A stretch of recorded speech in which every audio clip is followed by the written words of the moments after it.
film sucks. Indie film sucks. It's the Indie Film Sucks podcast. Yeah.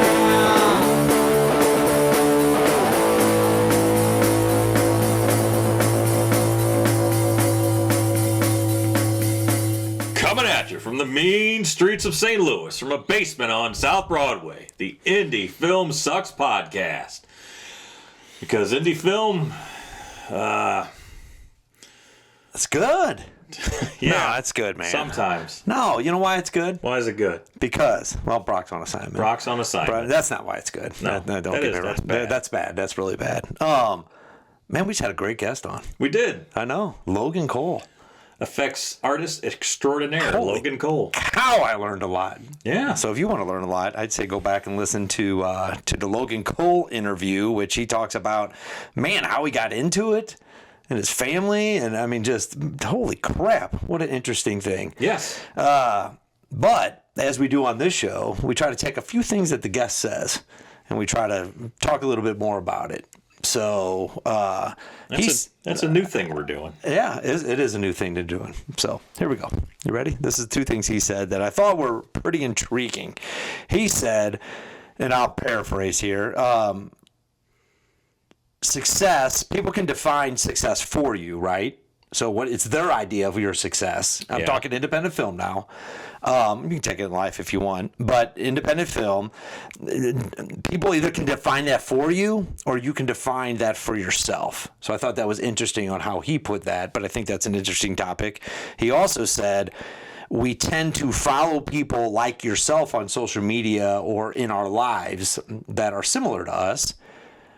But he said the way he kind of broke out and was able to do something different is he started following the people that could hire him, if you want to put it that way. Makes sense. So he's a special effects artist from that side, right? No, so is that not special effects artist? Did I say that right? Yeah. Okay. So what he said is he started following people like him. And he said it was circle jerky. And I thought that was interesting because it's exactly what it is.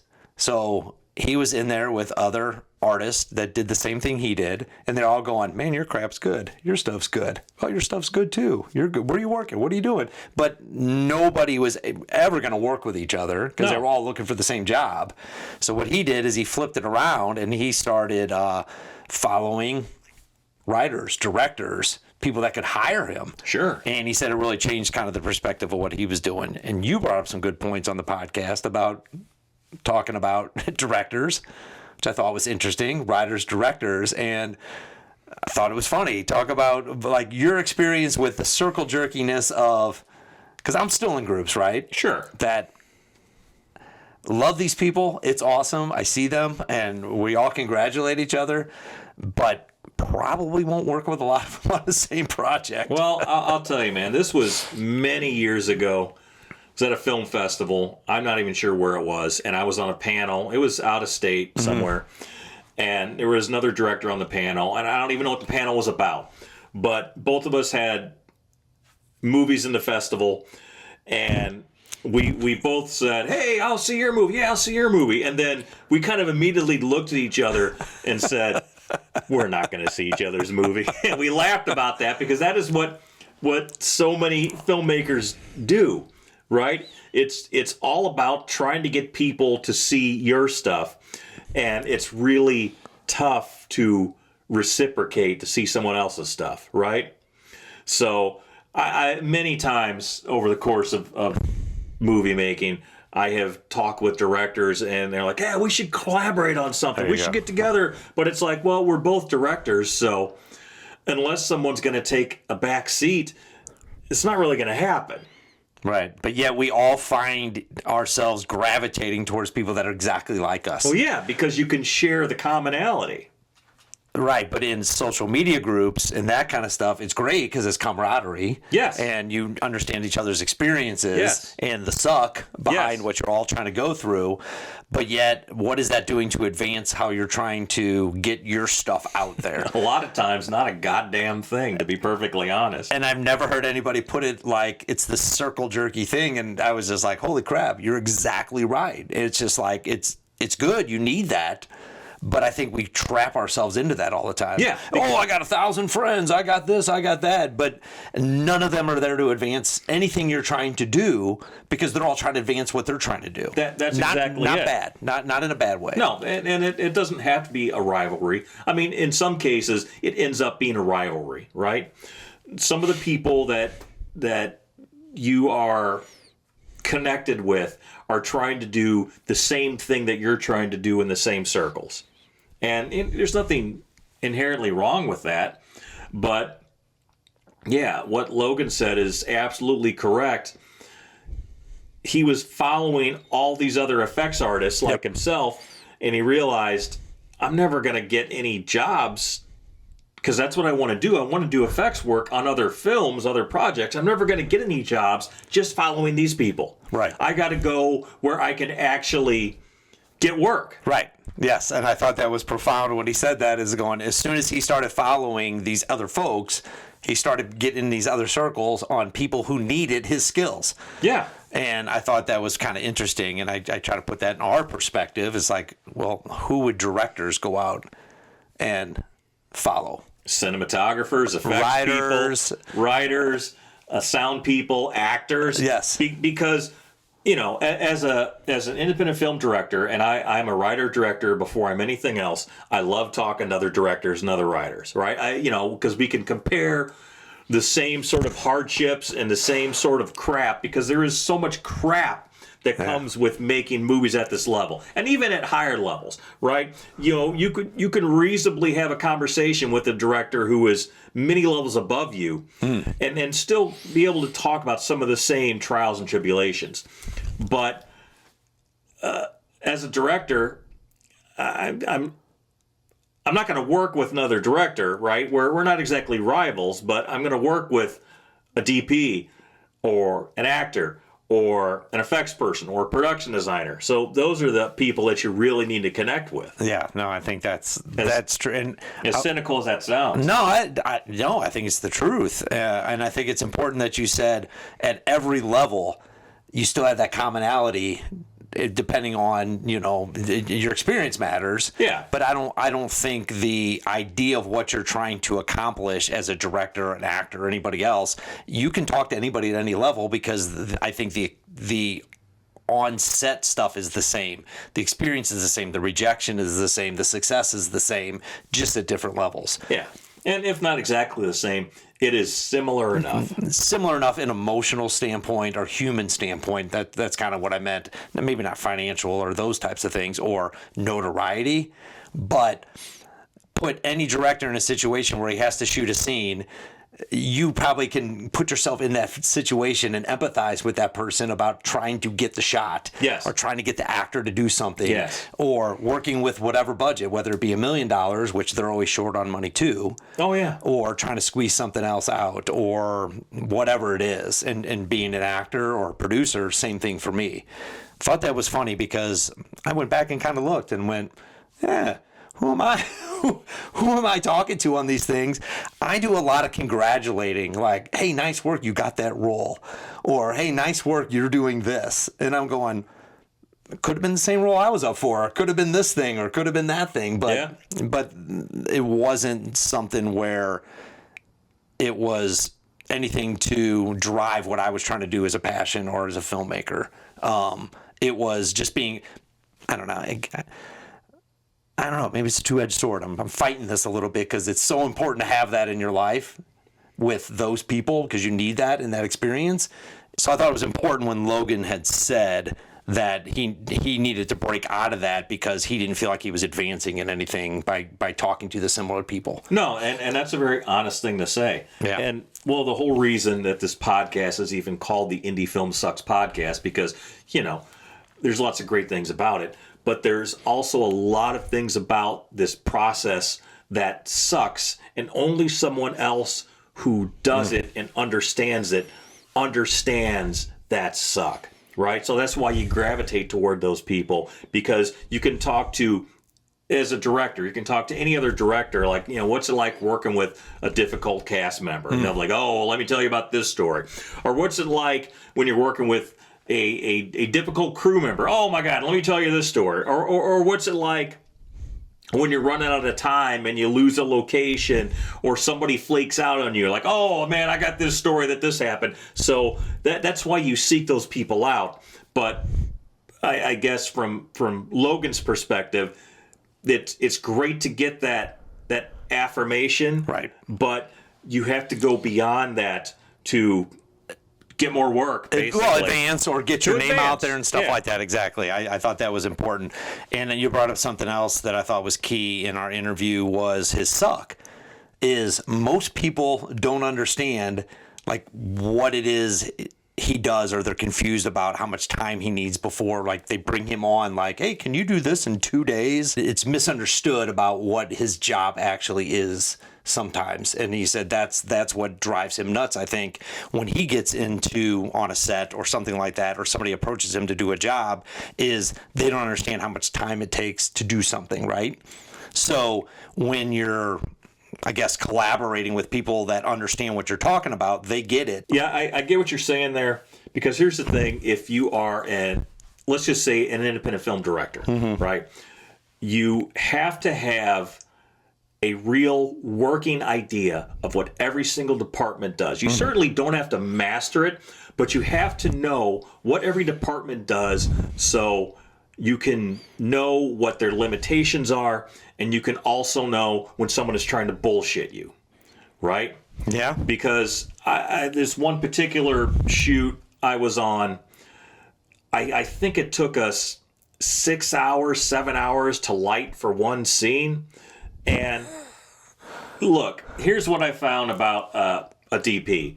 They will, if you give them enough time, they will use all of it. Yes. Right? So you have to know enough about that department to say, okay, you're over tweaking. Yes. We could have shot this 20 minutes ago. Let's start rolling. And I think that's what he was getting at in the sense of, if he partners with a director or somebody like that just goes, hey, can you throw this together for me? Yeah, if you would have called me 3 weeks ago, I could absolutely throw that together. So I think that's important from your standpoint of understanding what the DP might need, and the DP needs to understand when he gets to a set that, hey, the director doesn't have that kind of time. Yeah. So anyway, there was a few things that I thought he pointed out. I do want to talk about the other statement he said during the interview was letting people define your success, which we've talked about on the podcast before. And I personally have fallen into that. What is success, right? Is it success that you made money on the movie, that you finished the movie, that you had a good premiere, that it got released? And I think, personally, I was driven by that to go, okay, all we have to do is finish this film and do the premiere and we're done. And people are like, yeah, that's great, everything else.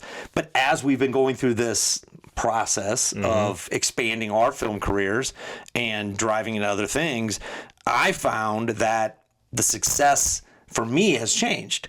Now I want to return my investors' money.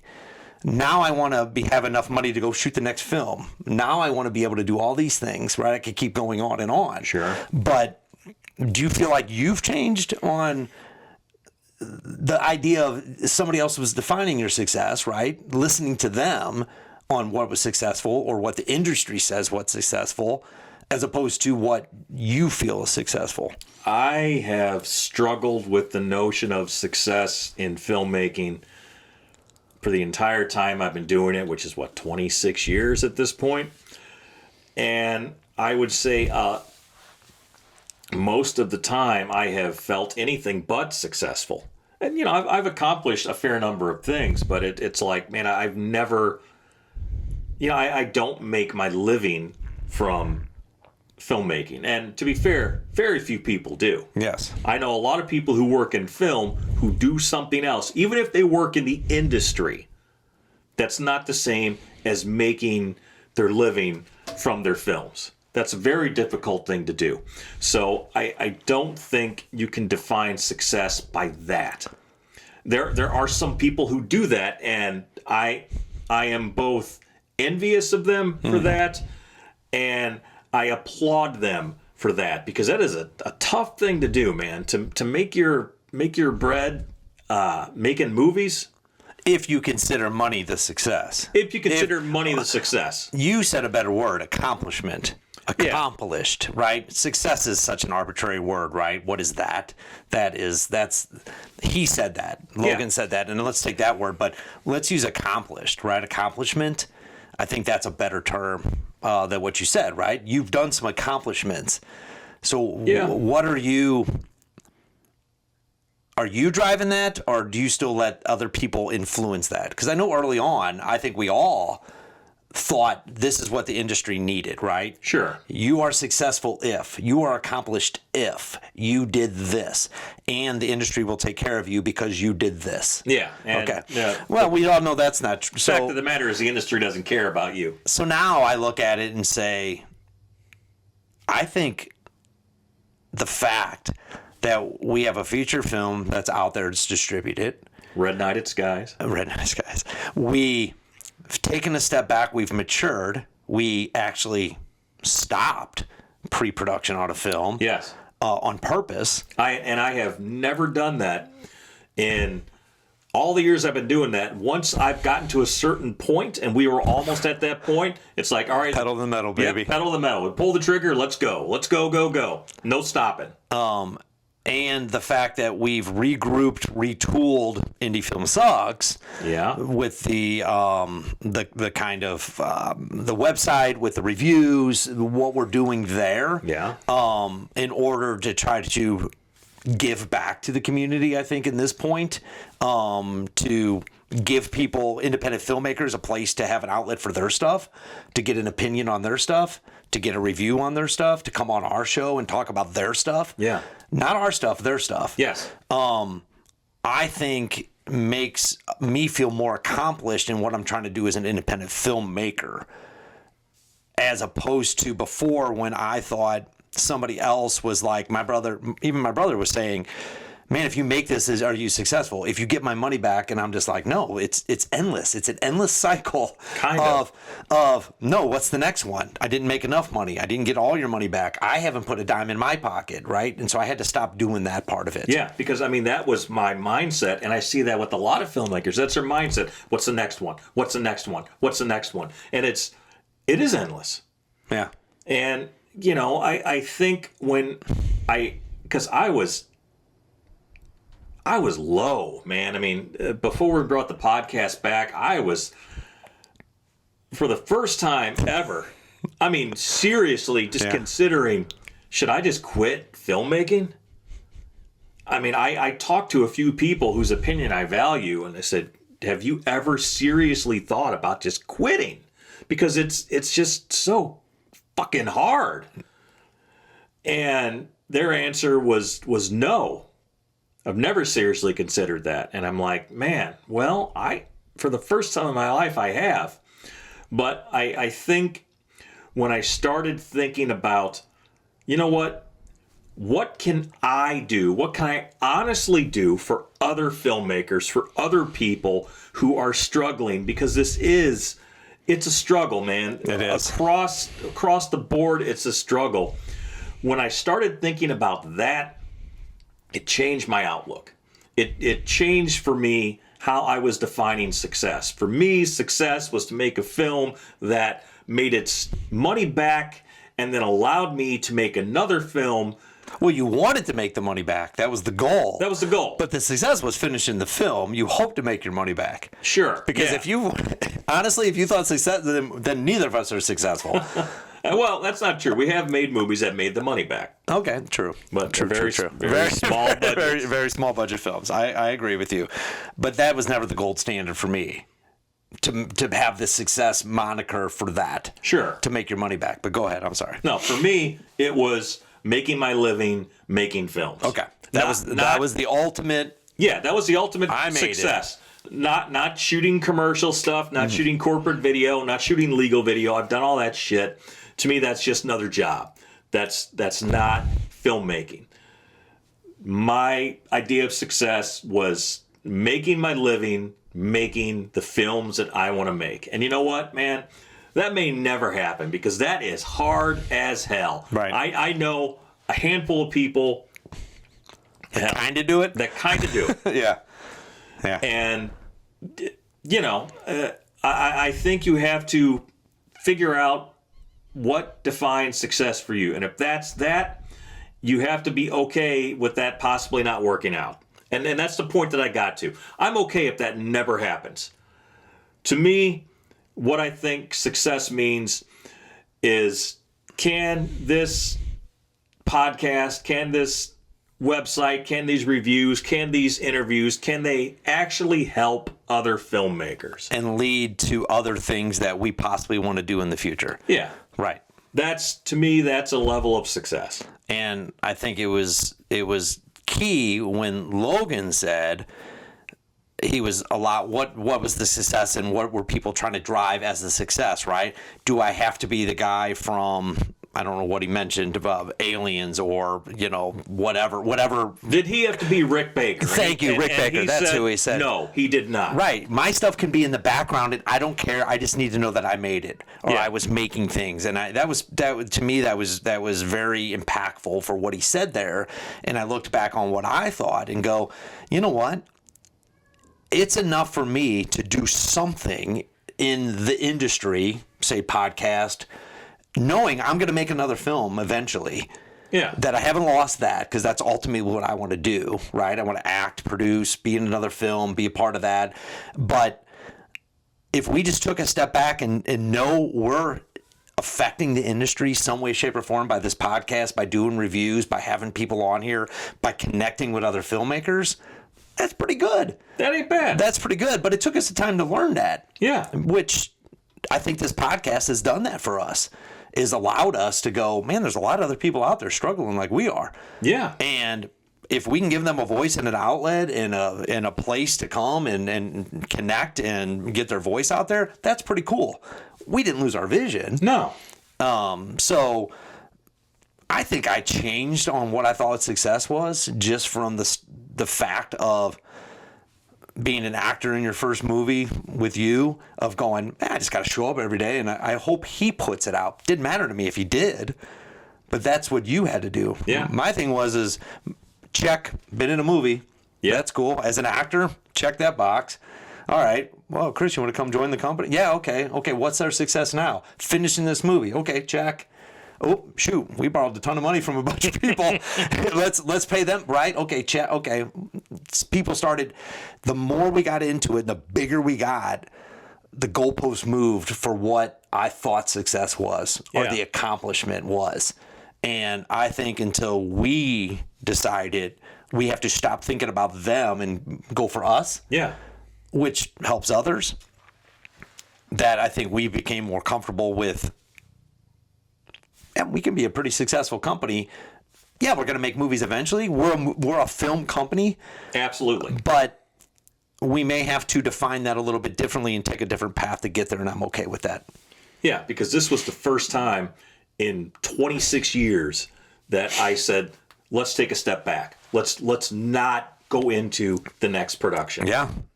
Because it's always been make the movie, do the premiere and festivals and all that, and try to sell it, and then start the next one. Yep. And you're already working on the next one while you're wrapping up the previous one. And you forget how many loose ends you still have on everything else you have. Yeah. And I thought we did a good job of going back and trying to tie up some of those loose ends. And Yeah. we still have a lot of loose ends, Yeah. which when you're thinking about the next one, there's no way you can think about the past ones just as much. Yeah. And that's really tough. And I think that really drives, like, I think that's what happens though. It's A lot of you people. keep just chasing, right? It's like the dragon, right? You just Yeah. keep chasing that high and that dragon and that everything else. A lot of people fall into that pattern because, let's face it, it is fun to make a film. It's a lot of hard work. It's some of the hardest thing you're ever going to do, but it's still fun. It's exciting. And it's the accolades, and it's the pats on the back, and that's right. That's what other people bring, and that's the high you get by being on set and having all that stuff. And I'm the director, and I'm the main actor, and I'm this guy, and I'm Logan Cole, and boy, look at this monster I just did, right? And then you get to the marketing and selling of it, and that's such a pile of shit, and it's no fun, and it's like swimming through mud. And there's no straight path forward. It's like, man, this sucks. What am I going to do? Make another movie. Right. Exactly. I was successful at that because I finished it. Yeah. Or whatever you end up telling yourself. And you always say, well, the next one's going to be better. It's going to be bigger. Oh, let's borrow more money. Let's go. More money. I did it. Yeah, exactly. So, of course, our guests are awesome, right? Yes. They give us things to talk about. They leave us with things that we can kind of dive into a little bit. Miss Brock tonight. I know. For sure. Brock. I thought he would have added some points tonight, so it would have been cool. So thanks to Logan Cole. Anything else you want to talk about? Just what I always talk about. Man, what's that, Chris? Let's see. That would be the highs. Don't forget the lows. And the in-betweens. Of? True independent filmmaking. That's right. On the Indie Film Sucks podcast, brought to you by 88mm Productions. Go to indiefilmsucks.com if you want to get interviewed on the show, or you want to submit a film for review, or you want to tell us that we suck and you hate the podcast. Yes. There's plenty of places you can go there and do that. Absolutely. Like, subscribe. Hey, why don't you sign up for the damn YouTube channel so we can monetize this shit. No. Help a brother always. Never mind. No. But this is for other people. Yeah. Yeah, we forgot. No. All right. Peace out. Listen. Good night. Indie film sucks. Indie film sucks. It's the Indie Film Sucks